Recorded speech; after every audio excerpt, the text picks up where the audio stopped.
Chapter 11. Drew panicked completely. His fingers turned white as he gripped the phone, his face instantly draining of color. Vanessa had changed her identity. Was she really leaving him for good? No, impossible. They loved each other so much. How could Vanessa bear to leave him? Drew threw his phone, his eyes bloodshot. He refused to believe Vanessa would truly leave. He got up to leave the mansion, only to run into Talia at the entrance. She was holding a box, her eyes red-rimmed. Drew, Vanessa sent this. What does it mean? Talia opened the box with trembling hands to reveal a blood-covered toy baby inside. The box also contained a recording that played Vanessa's malicious voice repeating, "Talia, you seduced Drew.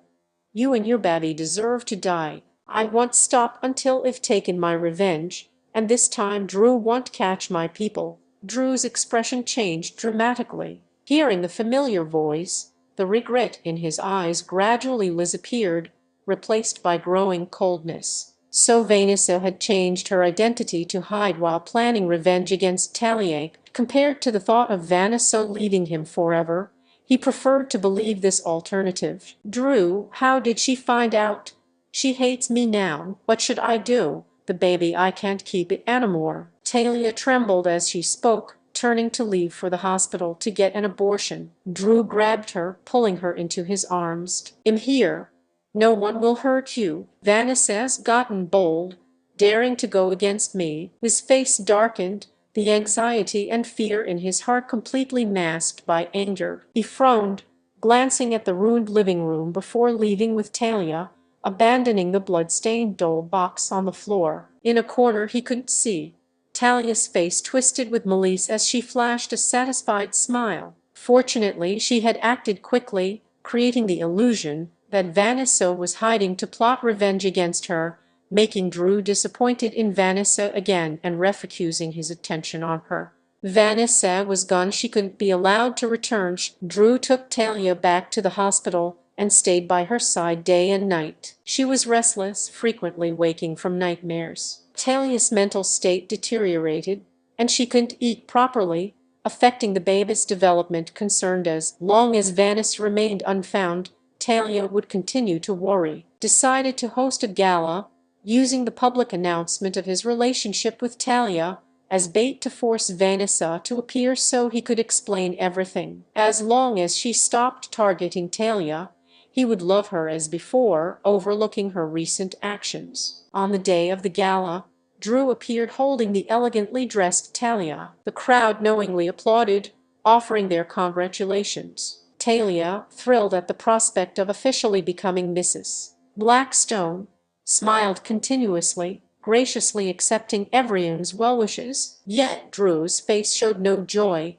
He ignored the congratulations, distractedly watching the entrance. He was waiting for Vanessa to appear, certain she would come to confront him. As time passed, just as the MC invited Drew and Talia on stage to speak, the doors to the hall opened. Chapter 12. An unexpected guest had arrived. Drew was walking toward the stage when he heard the doors opened. His footsteps faltered as he instinctively looked toward the entrance. "So you finally appear," he secretly sighed with relief, but when he recognized the visitor, his brow furrowed sharply. It was Vanessa's lawyer.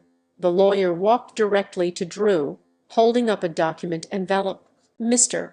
Blackstone, Ms. Foster has entrusted me to deliver these to you." The lawyer spoke in a strictly professional tone, opening the envelope to remove several papers. "This is the certificate of your marriage to Ms. Talia in Andorra, and this is the fake marriage certificate between you and my client. From now on, your cohabitation relationship is terminated with no further interference. The property divisions with financial entanglements have been sorted. My client has returned all your gifts to her. Here's the inventory. This is evidence of Ms. Talia poisoning my client, along with the toxicology report. This is my client's miscarriage report. And this is evidence of the men you sent to assault my client, causing her severe injuries. She reserves the right to pursue criminal charges at any time." The lawyer slapped each piece of evidence down in front of Drew, watching his face grow increasingly pale. "Mr. Blackstone," he said with undisguised contempt. If you and your wife can behave yourselves and cease harassing Ms. Foster, she will forego legal action. Additionally, she wishes you and your wife a happy marriage and many children. This US Drive contains several interesting videos that Mr. Blackstone might enjoy watching at his leisure. The lawyer finished speaking and left the hall without sparing Drew another glance. The gala attendees were shocked, especially Drew's friends, whose expressions toward Talia transformed completely. They had been helping this malicious woman deceive Vanessa, leaving them with a sense of complicity in evil. Now they all looked at Talia with hostile eyes. This isn't true, Drew. Don't believe him. Vanessa is slandering me. Talia's face burned as she instinctively rushed toward Drew, trying to hide the documents beneath her body. Drew stood frozen, his eyes bloodshot and terrifying. Every muscle in his body tensed as he looked down at Talia and said coldly, "Get off." "Drew, you have to believe me. I care for Vanessa as much as you do. How could I ever hurt her?" Talia clung to his legs, sobbing continuously. Drew stared at her with knife-like eyes, frightening her into averting her gaze guiltily. "Everyone out! Get out!" Drew roared, his heart burning with inexplicable terror. Talia quickly rose to leave, but before she could take a step, Drew's voice stopped her. "Talia stays." She froze, trembling uncontrollably. She had never seen Drew so terrifying. Drew ordered his security to bind Talia to a chair, then inserted the US Drive into a computer. The first video showed the Andara hotel room, viewed through a door crack, where Drew and his friends discussed his marriage to Talia. The second showed him escorting Talia to her prenatal checkup, feeding her at Skilling restaurant. The 10th showed Vanessa lying alone in a hospital bed, tormented by the loss of her child. The final video revealed Talia sending footage to Vanessa, while Drew concluded Vanessa had harmed Talia. When the videos ended, the air felt deathly still. Drew's eyes churned with grief and hatred. From beginning to end, Vanessa had been the victim, had personally pushed the woman who deeply loathed him into an abyss. Chapter 13. Drew clenched his fists, his bloodshot eyes misting over as he lost control, violently smashing the computer to the floor. He kicked over the wine tower, shattered the large screen, and grabbed the documents mixed with broken glass from the floor, crushing them in his hands. Blood stained the white paper, dripping into the floor. Suddenly, he laughed, a laugh that turned to tears. "Baby, you must hate me now, don't you? You'll never forgive me, will you? How could I be so arrogant to think I could hide this from you?" Drew staggered backward, his heart feeling as if it were being carved open with a dull knife. Pain coursed through his entire body with each heartbeat, making life unbearable. Talia had been shocked into speechlessness by now. The usually composed and cool Drew had completely lost his self-control. She didn't dare speak, even her breathing becoming cautious as she longed to escape. Suddenly, Drew turned to look at her. Her body jerked violently. Drew, don't be upset. Vanessa will come back. If she's unhappy, I can leave." She forced herself to offer comfort, her seductive face filled with terror. Drew gave a cold laugh as he walked to her. "You don't need to leave. You'll stay right by my side." She watched him suppress his emotions and felt momentarily relieved. Drew still loved her, but his next words plunged her into an abyss. "Once I've uncovered all your crimes, it'll show you what it means to wish for death." A murderous intent flashed across Drew's usually gentle face as he ordered his men to take Talia away. Talia was too frightened to speak. Only as she was being dragged from the hall did she remember Tober for mercy. "Drew, I've been framed." Drew closed his eyes, but couldn't block out the images. Had just seen Vanessa's pale face haunted him like a curse. He struggled to control his emotions and regain rationality before leaving the hall. He instructed his assistant to investigate whoever had purchased Vanessa's family home. No matter the cost, he would buy it back. "Mr. Blackstone, we meet again so soon." The lawyer looked at Drew's ashen face with undisguised contempt. "Do you think buying back the Foster mansion will make up for your sins?" "Cut the crap, triple the price," Sell it to me. Drew's face was stony. Not for sale. It's not up for debate. You're just a small-time lawyer. What can you do against the Blackstone family? 10 times the price. You have 1 day to complete the transaction with my assistant, Drew warned coldly. The lawyer smiled dismissively and stood to leave. Feel free to try, Mr. Blackstone. I've got better things to do than hang around here all day. Drew's eyes narrowed as he stared at the lawyer's retreating figure. You know where my wife is, don't you? She sent you with those documents. You're in contact with her. Drew grew agitated. Where is my wifey, Mr. Blackstone? Legally speaking, you have no right to call Miss Foster your wife. Morally speaking, wife. You don't deserve to. The lawyer's voice was cold. His words pierced Drew's heart like blades. Drew took a deep breath. What happens between me and my wife is none of your business. Just tell me where she is. The lawyer walked out without another word. Drew chased after him, grabbing his shoulder to stop him. The lawyer shook him off in disgust. Drew lunged forward, grabbing his collar. I'll give you one more chance. Where is she? You don't deserve to know. Drew swung at the lawyer, landing a punch. The lawyer retaliated without hesitation, sending Drew stumbling backward into a glass door. He crashed straight through, gashing his head as the glass shredded his suit in countless places. Blood immediately covered his face, obscuring his vision. Then a wave of dizziness hit him, and his world went black as he passed out. Chapter 14. When Drew regained consciousness, he was in a hospital. He had suffered a severe concussion and had been unconscious for a week. When he awoke, he saw his mother sitting by his bed, deeply worried. Seeing him awake, her expression hardened. Drew Blackstone, I always thought you were honorable, unlike your bastard father, but you've disappointed me terribly. His mother scolded him. I know everything about you and Vanessa now. You wronged her. Don't look for her anymore. She'll never forgive you. Drew's hand trembled beneath the covers, pain blooming in his heart. He shook his head forcefully. No, I have to find her. I'll make her forgive me. Make her come back to me. There years of feeling she couldn't let go. He had been wrong, and he admitted it. Whatever the cost, he had to find Vanessa. Mom, I'll handle this, he said, closing his eyes, unwilling to continue the conversation with his mother. His mother stayed with him a while longer, but seeing she couldn't persuade him, she left. Years ago, Drew's father had cheated and died in a plane crash while eloping with his mistress. His mother had despised him ever since, raising Drew to value loyalty in relationships. She had truly believed Drew's love for Vanessa was one of a kind, destined to last a lifetime. But now, like father, like son after all, she no longer wanted to interfere, only hoping Vanessa won't be hurt by him a second time. After his mother left, Drew checked himself out of the hospital. He took the investigation report on Talia and confronted her. After a week of confinement, she looked haggard. Seeing Drew, she immediately rushed to him. Drew, you finally came to see me. Let me out. I'm starving, and the baby is too. She placed his hand on her abdomen, hoping he would spare her for the child's sake. Please forgive me.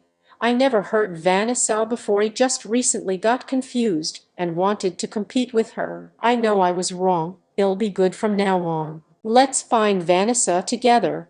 I'll apologize to her. I promise to behave. Talia sobbed, hoping Drew would soften as he had in the past whenever she cried. But now, he only stared at her coldly, his eyes like those of someone looking at a dead person. Talia, stop the act. If it weren't for the fact you once saved Vanessa, you'd already be dead. Drew gripped her chin, forcefully pushing her away. What are you going to do? Drew, I really know I was wrong. Don't hurt me in carrying your child. She stared at him in terror, feeling she could barely breathe it. Don't worry, you won't have the baby much longer. Drew released her and she collapsed to the floor, clutching her throat and gasping for air. You can't do this to me. Before Talia could react, she saw guards enter with baseball bats. She cowered backward in horror, Talia struggled as she was dragged up. Drew personally took a bat and smashed it into her belly. Talia screamed in pain as blood immediately flowed from between her legs, her face contorting in agony. Drew Blackstone, you're insane. This is your child too. You're a monster. Drew ignored her completely, delivering another brutal blow. Her voice quivered with pain. Please stop, please have mercy. The third blow left Talia convulsing, unable to even beg for mercy. Watching her bleeding and suffering, Drew's eyes reddened. His Vanessa must have felt this same pain when she was beaten. Continue. 19 blows then sent her to prison. Don't let her die.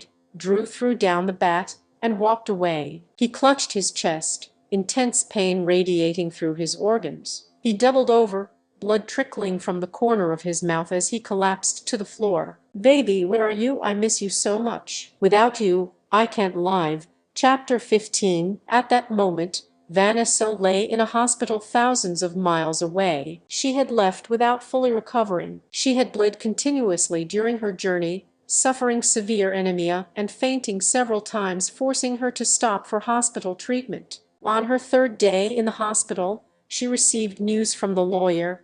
The documents had been delivered to Drew, who seemed to have gone mad, searching everywhere for her. Vanessa felt nothing. She no longer loved or hated Drew. Nothing he did could stir her emotions. Mr. Lawson, thank you. From now on, you don't need to tell me anything about Drew. Ans Foster, are you all right? If you need anything, just let me know. The lawyer's voice held barely detectable concern. Ness's lips curved slightly. I'm fine, thank you. If you have time, I hope you can visit my parents in the memorial season. Of course, Mr. Lawson agreed readily. Vanessa thanked him again and hung up. Once Vanessa had recovered, she once again purchased tickets for all flights departing at the same time. Having grown up with Drew, she knew how intelligent he was, with resources everywhere. If he didn't give up looking, he would eventually find her. She could only use this method to delay being found. Vanessa had planned to travel continuously, but was stopped by a small village in the southwestern mountains. Halfway up the mountain was a tiny village, beautiful but extremely poor. Only elderly people and left-behind children lived there. The village had no school. Some fortunate children were taken by their parents to study elsewhere, but most were simply left to grow up in the village until their teens, when they would leave to find work. Vanessa had gotten lost and accidentally arrived here. The place had only basic utilities, no internet, no entertainment. Households exchanged their harvested grains and vegetables. If a family's child was doing well outside, they would help those who needed food. On her first day, Vanessa was warmly welcomed. The elderly and children adored her. They were fascinated by her snacks and equipment as the children gathered around to hear her explanations. Everyone brought out their best items to welcome her. She was amazed to find such a pure-hearted village in today's society. Vanessa decided to stay temporarily. Each day, listening to birdsong and insect chirps, watching the blue sky and white clouds, her mood gradually improved. On her third day, a sudden downpour struck. The house of an elderly woman named Lippy at the village entrance collapsed in the heavy rain. Everyone rushed to help rescue her. Girl, go take shelter. Well, handle this. Grandma Quintero, who had taken Vanessa in, pushed her away. Let me help too. One more person means one more set of hands, Vanessa insisted. Though pampered since childhood, especially during her years with Drew, she actually knew little about physical labor, but now she earnestly dug through the mud with her hands, trying to save Grandma Lippy. Yet the rain grew too heavy, quickly blurring her vision. Her head felt increasingly heavy until she swayed and fainted. When she awoke, the rain had stopped. Grandma Quintero looked at her with concern. Child, you've been feverish for 3 days. Our village isn't suitable for you. You should return to the city. Seeing the worry and reluctance on Grandma Quintero's face, Vanessa suddenly realized what she needed to do. Chapter 16. Following Grandma Quintero's directions, Vanessa left the mountains. Her first action upon returning to the city was to contact the relevant local authorities. She wanted to build a road to the village, bring internet access, and let the elderly and children connect with the outside world. She also planned to build schools and hospitals to improve their lives. Venus's ultimate goal was to transform the village into a tourist destination, providing job opportunities to attract those who had left to return and accompany their elderly parents and children. It was an enormous project. Venice invested over $100 million, personally leading a team back to the village for construction. "You come back?" Grandma Quintera's eyes reddened when she saw her. "The village so poor you won't be comfortable. Life will be much better soon." Vanessa embraced Grandma Quintero. The villagers didn't understand the concept of development, but they knew Vanessa won't harm them. Everyone who could move came to help. No matter how Vanessa tried to dissuade them, they insisted on contributing. Vanessa arranged for professional medical teams to conduct health examinations for the elderly and children. She personally began teaching the children to read. For the first time, she felt her life had meaning. As it turned out, a world without Drew could be so rich and colorful. One day, while explaining math problems to the children, Grandma Quintero brought someone into the classroom. "Child, someone's looking for you," Grandma Quintero said with a knowing smile. Vanessa's heart stopped momentarily. Her first thought was that Drew had found her, and she was surprised to feel annoyance rise within her. She liked her current life and didn't want any more connection with Drew. She frowned as she looked toward the door, then froze.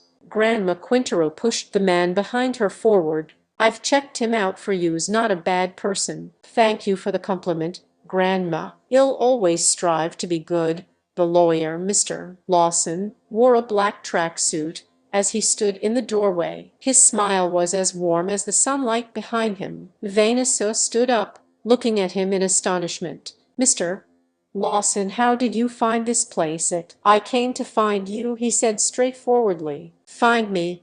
Vanessa tried to think of any contracts they might have left unresolved. Since her parents' deaths, Vanessa had hired professional managers to oversee the company, and Mr. Lawson was no longer Foster Industries' legal counsel. She had asked him to handle her property issues with Drew and had paid his legal fees in full. During her relationship with Drew, she had barely maintained any social life of her own and was particularly friends with Mr. Lawson.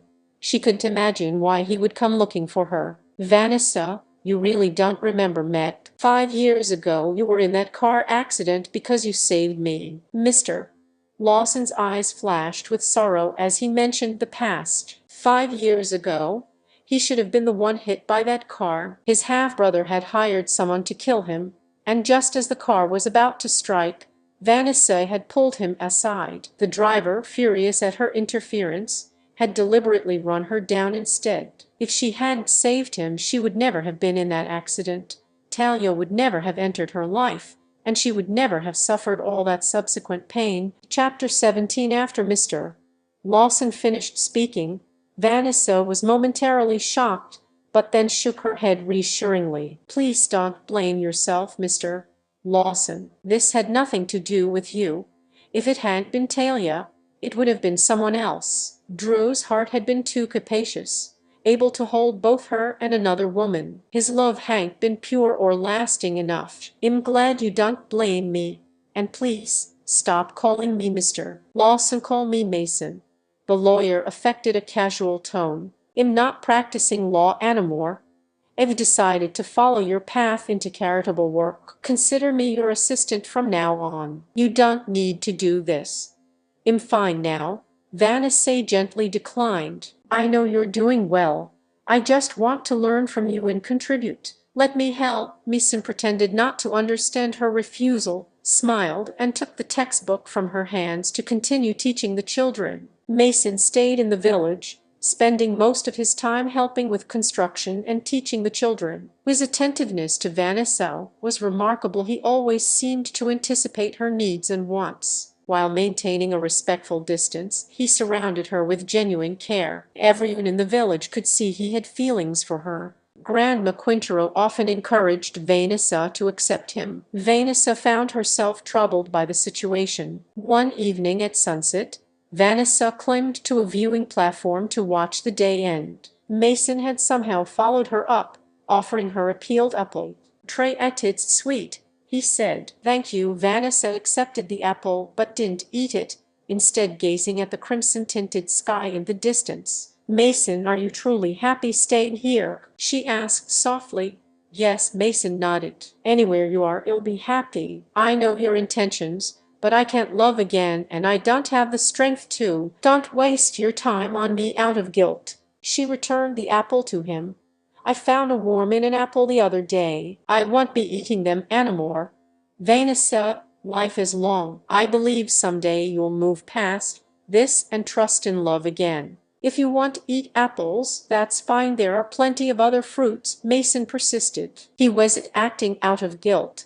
He genuinely liked Vanessa. From the moment he first saw her 5 years ago, he had been drawn to her. He had deliberately sought to become a lawyer for Foster Industries, trying every possible way to be near her. No matter how long it took, he would wait, even if it meant spending his life by her side as just a friend. As long as she was well, he would be content. As the sun set completely and darkness swallowed the afterglow, Vanessa said nothing more, silently rising to leave. She'd give up trying to dissuade him. He would understand eventually. Meanwhile, Drew had never stopped searching for Vanessa. Each time he followed a lead, he would discover Vanessa had purchased tickets to various destinations. She was deliberately evading him. Drew grew increasingly anxious, becoming more volatile. Several times during partnership negotiations, he lost his temper with potential partners, costing the company billions. Company shareholders united in protest, demanding a change in executive director and insisting Drew personally cover the losses. The shareholders gathered, confronting Drew outside his office. "Mr.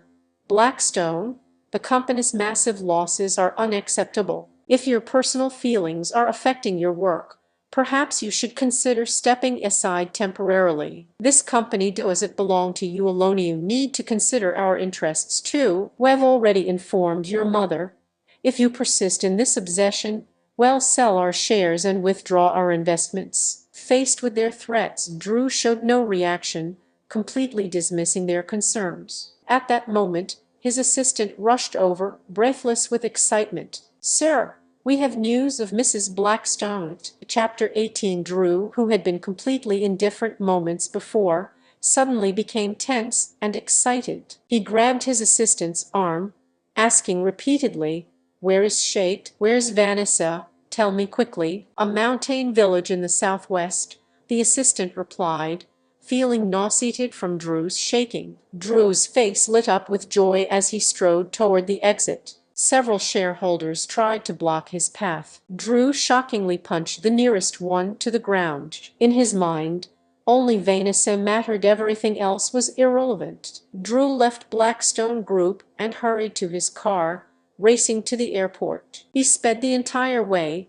running a yellow light at an intersection when he was struck by another vehicle also trying to beat the light. His Maybach was crushed against the guardrail, the seat pinning his leg. He desperately unbuckled his seatbelt, trying to pull his leg free, but the more he struggled, the tighter it became trapped. Within minutes, his leg had swollen, blood soaking through his pants. Fortunately, emergency services arrived quickly, freeing him from the car. Before the paramedics could load him into the ambulance, he struggled down, limping forward determinedly. "Don't stop me. I need to find my wife."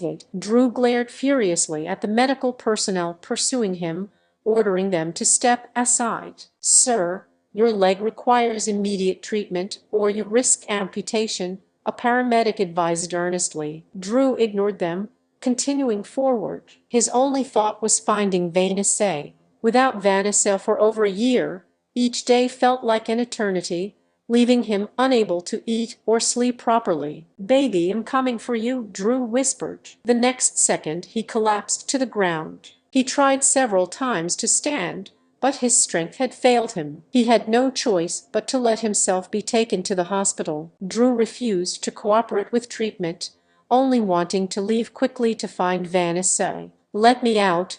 I need to find my wife. Get away from Meg. Don't touch Meg." Drew repeatedly tried to get out of bed, only to collapse each time, then be carried back to bed again. Drew's mother arrived to find him behaving like a madman. With a dark expression, she ordered the doctors to sedate him and forcibly treat him. Drew was strapped to the bed, glaring fiercely at his mother, all his usual refinement gone. "Let me find Vanessa. What right do you have to let them tie me down? Mom, you couldn't keep Dad, and now you want Vanessa to lose me too." Drew lost all reason, his words cutting straight to his mother's deepest wound. "Let me find Vanessa." Slap. His mother struck him hard across the face. Her eyes reddened as she looked at him. "Drew Blackstone, you've disappointed me completely. No one is stopping you from finding Vanessa. It's your own failure. Everything that's happened is your doing. If you could be more rational, you wouldn't have crashed and wouldn't need hospitalization. Your legs can't support you. Were you planning to crawl to find her?" His mother trembled with anger, unable to stop herself from slapping him again. "If I'd known you would turn out like this, I would have stopped Vanessa from marrying you in the first place. Think about what you've done. I won't interfere anymore." With that, his mother turned and left, slamming the door behind her. Drew sat stunned, belatedly realizing he had hurt his mother. From that day forward, Drew actively cooperated with his treatment. His legs healed better than expected. Soon, he could stand and move around.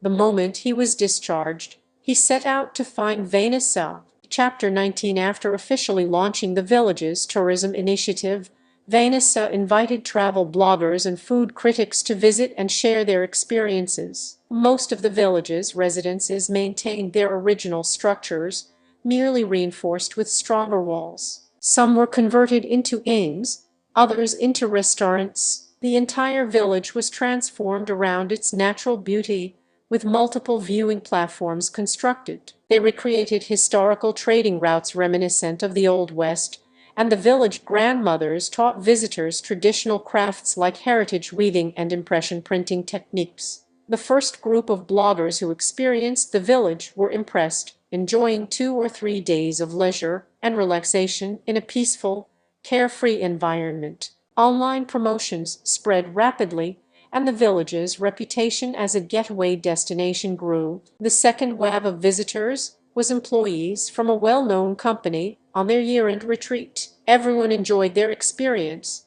Soon, travel agencies actively sought partnerships and increasing numbers of individual travelers arrived. With limited capacity, the village implemented a reservation system. Villagers who had left to work elsewhere heard the news and returned to operate small businesses with their elderly relatives. Educational and medical facilities were also established, making everyone in the village happy. "It's wonderful. Your efforts have been worthwhile," Mason said, standing beside Vanessa at the window, watching tourists pass by outside. His praise was genuine.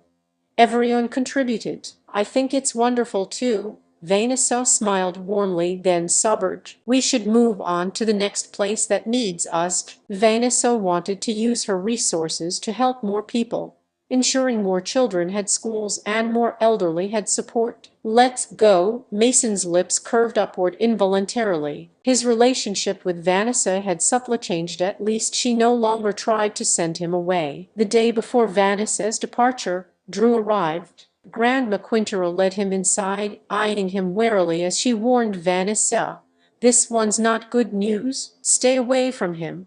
He'll be right outside if you need me." Vanessa smiled gently, turning to look at Drew standing in the doorway. Seeing him again, she felt calmer than expected, as if encountering a stranger who happened to be touring the village. Nearly 2 years had passed, and Drew had changed significantly. He had lost weight, his face marked by unmistakable weariness and exhaustion. The light had gone from his eyes, his entire being seeming submerged in darkness. He was no longer the radiant, gentle man who could make her heart race with a single glance. "It's been a while, mister."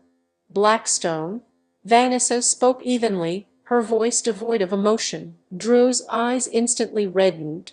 Vanessa's detachment cut through his heart. He had imagined countless reunion scenarios, her crying, shouting, hysterically demanding to know why he had lied. He never imagined she would be so indifferent, as if she had never loved him at all. "Baby, don't treat me like this," he managed, his voice ragged and painful. "Mr.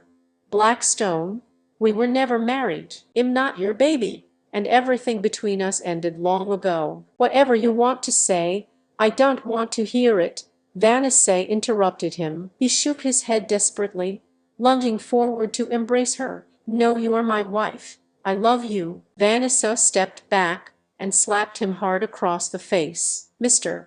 Blackstone, have some self-respect." Chapter 20. Drew's face jerked to the side, his eyes filled with shock and pain. "Baby," he caught himself. "Vanessa, what can I do to make you forgive me?" "I will never forgive you.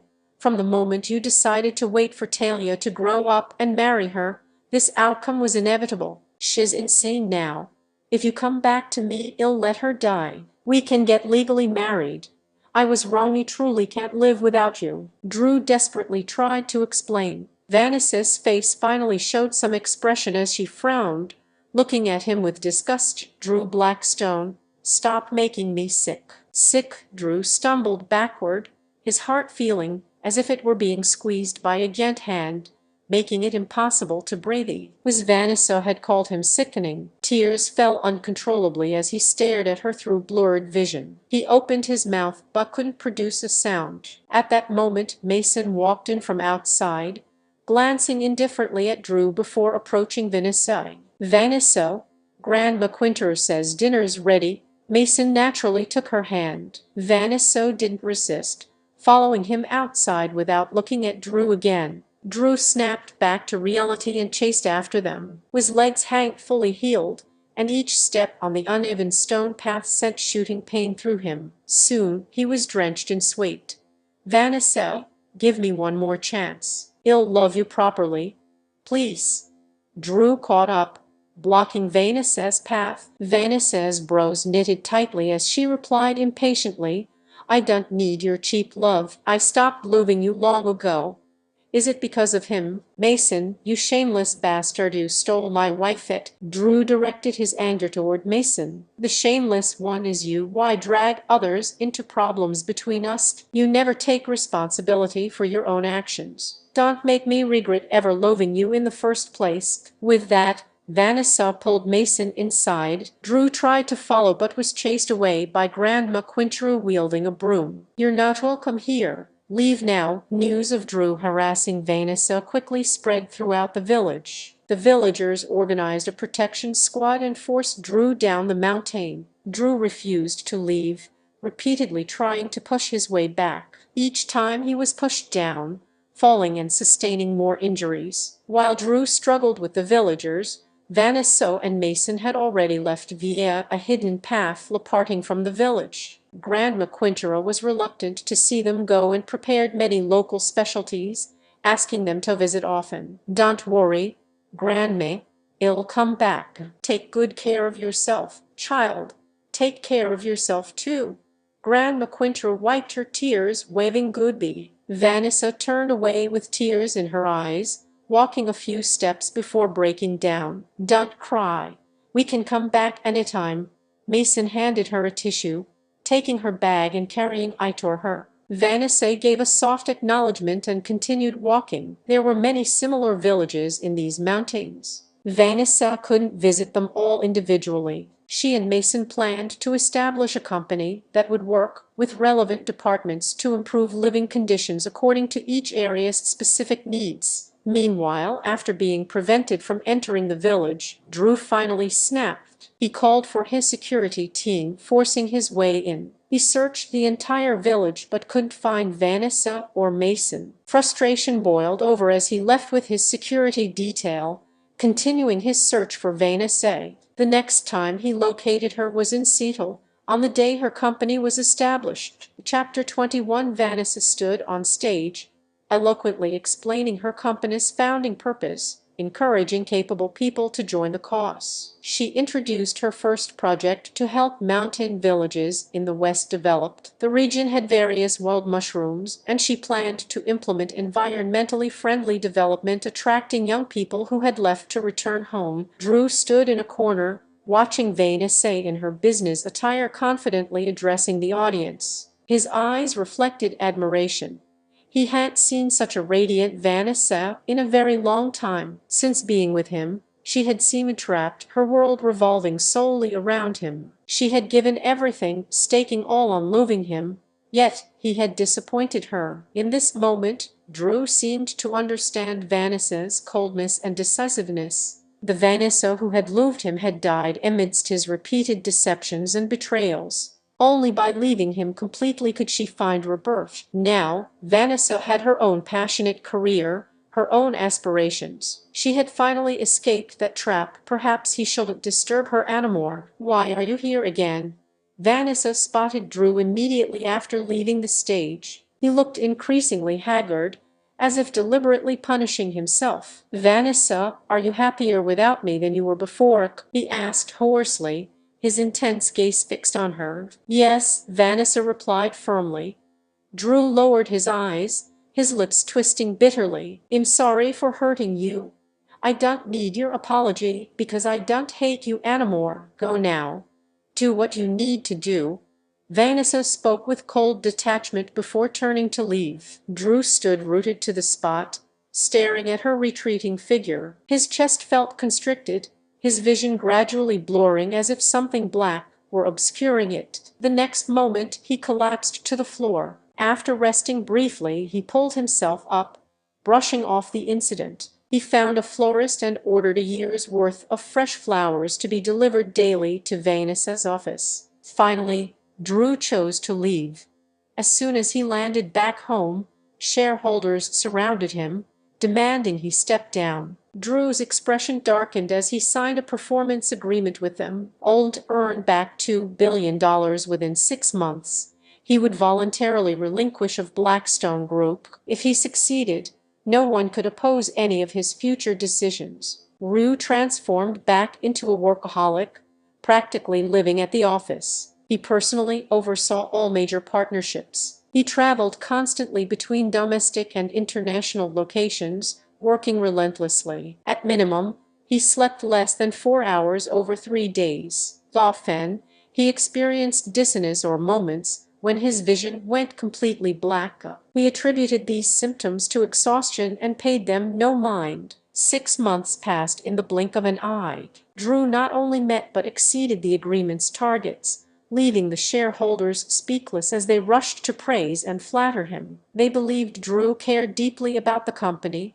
which explained his driven work. In reality, Drew did it all for Vanessa. Chapter 22. Drew secretly arranged for people to collaborate with Vanessa, allocating 5% of the company's annual profits to fund her projects. He didn't dare disturb Vanessa directly, choosing instead to protect her in his own way. When the shareholders discovered this news, they confronted Drew once more. Drew simply threw the performance agreement in their faces, silencing their complaints. He had signed an indefinite contract with Vanessa's organization. As long as she continued developing rural villages, the funds would keep flowing. Drew received daily reports about Vanessa, including videos of her work. She grew increasingly confident and radiant. She became Drew's motivation to carry on. One night, as Drew rose from his desk, his vision suddenly went black, and he collapsed to the floor. When he regained consciousness,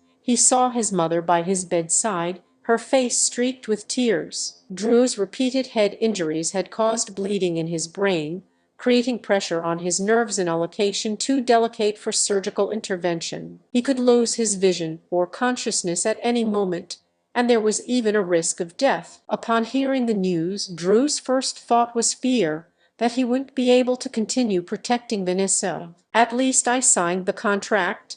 I've played a part in her future. Mom, I'm sorry. I realized too late he not only hurt Vanessa but broke your heart too. If I died, please look after Vanessa for me. If I could do it all over again, I wouldn't be such a bastard. Later, Drew slipped into a coma with no indication of when he might wake. His mother, distraught, sought out Vanessa, hoping she would visit Drew. At that moment, Vanessa had just thrown away the flowers Drew had sent. Dressed in a crisp white suit, she looked poised and professional. She was startled when she saw Drew's mother. His mother had always been kind to her. Vanessa smiled slightly and walked toward her. "Mrs. Blackstone, what brings you here?" "Vanessa, my son is in a coma. The doctors say he could die at any moment. Please, would you see him?" Just once. Drew's mother broke down sobbing. "I know I shouldn't bother you, but Vanessa's expression changed slightly. She steadied Drew's mother but shook her head. "I'm sorry, I can't go. I don't want any further connection with him. I understand if you blame me, and I'm sorry. Do you know you can never truly separate from him?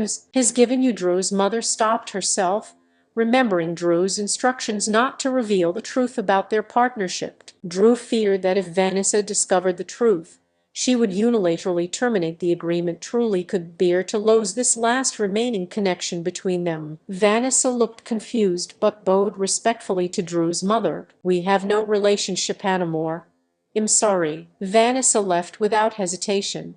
Drew's mother covered her mouth, crying, but didn't pursue her. As Vanessa exited the building, Mason was just getting out of his car. He smiled and greeted her. "Vanessa, the restaurant's booked. We can go directly."